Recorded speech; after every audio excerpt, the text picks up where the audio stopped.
દર 2 દિવસે એ વાત ગુજરાતના રસ્તાઓ પરથી સાબિત થાય છે કે આ લુખ્ખાઓનું ગુજરાત છે, બદમાશોનું ગુજરાત છે, બુટલેગરોનું ગુજરાત છે, અસામાજિક તત્વોનું ગુજરાત છે। અમદાવાદ, સુરત, વડોદરા, રાજકોટ તો જવા દો, હવે તો પાટનગર, ગાંધીનગર પણ સુરક્ષિત નથી। જ્યાં આખી સરકાર બેઠી હોય ત્યાંની સુરક્ષાની કલ્પના કરો અને પછી એ દ્રશ્યો જુઓ કે જ્યાં જાહેર માર્ગ પર સામાન્ય માણસ પર અસામાજિક તત્વો હથિયારો લઈને તૂટી પડે। હવે ગુજરાતની વાત જ નથી, સુરક્ષિત પાટનગરનો જે ભ્રમ હતો એ પણ ગયો। ગાંધીનગરના કુડાસણમાં પૈસાની લેવડ દેવડમાં અમુક શખ્સો આવ્યા અને ગાડીઓમાં તોડફોડ કરી અને 2 શખ્સો ઘાયલ થયા। જોઈએ શું છે આખો અહેવાલ। નમસ્કાર, આપની સાથે હું સેજલ।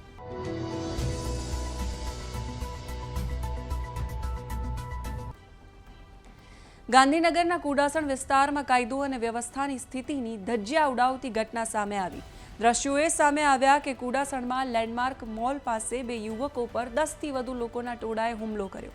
ત્યાં રહેલી ગાડીઓમાં પણ તોડફોડ કરી। આ હુમલાના પરિણામે 2 યુવકો ગંભીર રીતે ઘાયલ થયા। એક શખ્સ આઈસીયુમાં છે। ઇન્ફોસિટી પોલીસ સ્ટેશનમાં નોંધાયેલી ફરિયાદ પ્રમાણે રાજસ્થાન ટુરિઝમ કોર્પોરેશનમાં ચેરમેન બનવાની લાલચ આપીને પડાવી લીધેલા કરોડો રૂપિયા પાછા ન આપવા પડે એટલે આખું કાવતરું બનાવાયું, આખો પ્લાન ઘડાયો અને હુમલો કરવામાં આવ્યો। ફરિયાદી ઉત્સવ પટેલના પિતાના મિત્ર મહેન્દ્રસિંહ ખેમચંદ રાઠોડે સરકારી કંપની જીએસીએલમાંથી ડીલરશીપ આપવાની વાત કહીને 15 લાખ રૂપિયા પડાવ્યા। ત્યાર પછી મહેન્દ્રસિંહે રાજસ્થાન સરકારમાં પોતાના સારા સંપર્કો હોવાનો દાવો કર્યો। ઉત્સવના પિતાએ એમના મિત્ર શિવુજીલાલ ચૌધરીને રાજસ્થાન ટુરિઝમ ડેવલપમેન્ટ કોર્પોરેશનમાં ચેરમેન બનાવવાની વાત કરી, જેના માટે મહેન્દ્રસિંહ અને એમના દીકરા અભિમન્યુસિંહે એડવાન્સ 50 લાખ રૂપિયાની માંગ કરી અને એ પૈસા મેળવ્યા પણ ખરા। આવી જ રીતે બેંક ખાતામાં અને અન્ય રીતે મળીને 1 કરોડ 10 લાખ રૂપિયા પડાવ્યા અને કામ ન થયું। અગાઉ કોબા સર્કલ પર બંને પક્ષ વચ્ચે ઝઘડો થયો હતો, જૂની અદાવત હતી।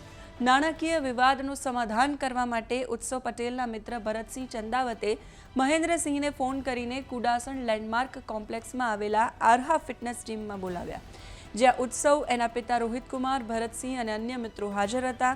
એ જ સમયે મહેન્દ્રસિંહ રાઠોડ અને એમનો દીકરો અભિમન્યુસિંહ રાઠોડ એમને જે અગાઉ પ્લાન કરેલો હતો એ પ્લાન પ્રમાણે અમુક લોકો સાથે ત્યાં પહોંચ્યા, તોડફોડ કરી, હુમલો કર્યો।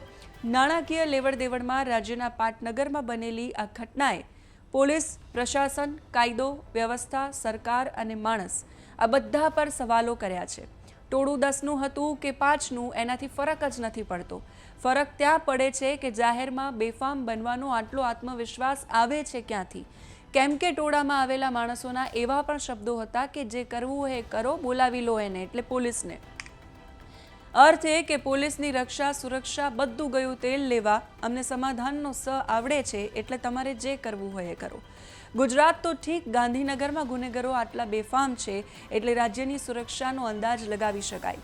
જેમ પહેલા વરસાદમાં ખખડેલા વિકાસરૂપી રસ્તા પર પથરાયેલો ડામર ઓગળે એમ ગુંડા તત્વોમાંથી પોલીસનો ડર ઓગળી રહ્યો છે, જે રાજ્ય માટે ખતરાની ઘંટડી છે। આપણે ત્યાં રાજ્યમાં 2 પ્રકારના માણસો છે।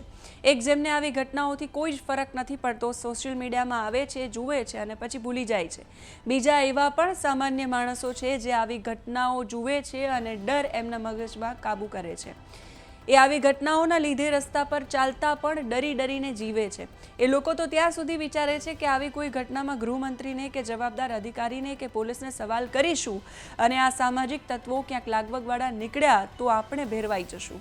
ગુજરાતને યુપી, બિહારની ઉપમા આપતા લોકો હવે મિર્ઝાપુર સુધી પહોંચ્યા છે। સવાલ એ છે કે કાયદો ક્યાં છે, વ્યવસ્થા ક્યાં છે, પોલીસ ક્યાં છે, પ્રશાસન ક્યાં છે, સરકાર ક્યાં છે અને અંતે માણસ ક્યાં છે?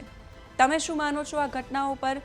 કમેન્ટ કરીને કહેજો। અત્યારે આ વિડીયોમાં બસ આટલું જ। નમસ્કાર।